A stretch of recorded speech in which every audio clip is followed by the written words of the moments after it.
கண்மணி அன்புடன் அடுத்த வர எபிசோடில் பார்த்தீங்கன்னா அன்பு பேசின வீடியோவை கண்மணி பார்த்துருவாங்க. பார்த்ததுக்கப்புறம் அன்பு தனியாக ஒரு ரூம் கூட்டிகிட்டு போயிட்டு, என்ன அன்பு இப்படியெல்லாம் பேசியிருக்கீங்க, நீங்கள் என்னை காதலிச்சது உண்மை தானே, என்னை அத்தனை பேருக்கு முன்னாடி அங்கே ஒரு அப்படி பூவெல்லாம் வச்சு டெக்கரேஷன் பண்ணி என்கிட்ட நீங்கள் வந்து காதலை சொன்னது உண்மை தானே, அதெல்லாம் நீங்கள் மறந்துட்டீங்களா? கண்டிப்பாக நீங்கள் மறந்துருக்கவே மாட்டீங்க.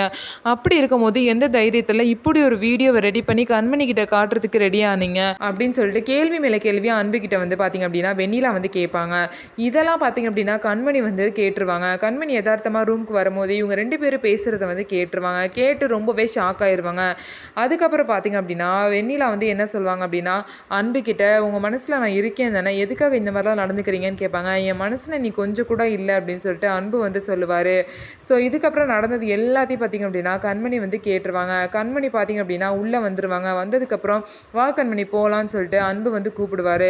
ஆனால் பார்த்தீங்க அப்படின்னா நில்லுங்க, நீங்கள் 2 பேரும் பேசினதை கேட்டுட்டேன்னு சொல்லும் போது அன்பு ரொம்பவே ஷாக் ஆயிடுவார். அதுக்கப்புறம் அன்பை வந்து ரூமுக்கு கூட்டிகிட்டு போயிட்டு என் மேலே சத்தியம் பண்ணுங்க, நீங்கள் வெண்ணிலாவை காதலிச்சிங்களா அப்படின்னு சொல்லிட்டு கண்மணி வந்து கேட்பாங்க. உடனே அன்பு கண்மணி தலையில் வந்து ஆமாம் நான் காதலிச்சேன்னு சொல்லிட்டு உண்மையை வந்து ஒத்துப்பார். ஸோ இதுக்கப்புறம் என்ன நடக்க போகுது, கண்மணி பார்த்திங்க அப்படின்னா அன்பு சத்தியம் பண்ண உடனே அந்த ரூமை விட்டு வெளியே போகிறாங்க. ஸோ கண்மணி என்ன முடிவெடுக்க போகிறாங்க, அன்போட லைஃப்பில் நீ இருப்பாங்களா இருக்க மாட்டாங்களா, என்ன நடக்க போகுது அப்படின்னு சொல்லிட்டு வெயிட் பண்ணி பார்க்கலாம். நம்ம வீடியோ உங்களுக்கு பிடிச்சிருந்தா நம்ம வீடியோவை லைக் பண்ணிக்கோங்க. மறக்காமல் நம்மளோட சேனலை சப்ஸ்கிரைப் பண்ணிவிட்டு பாருங்கள்.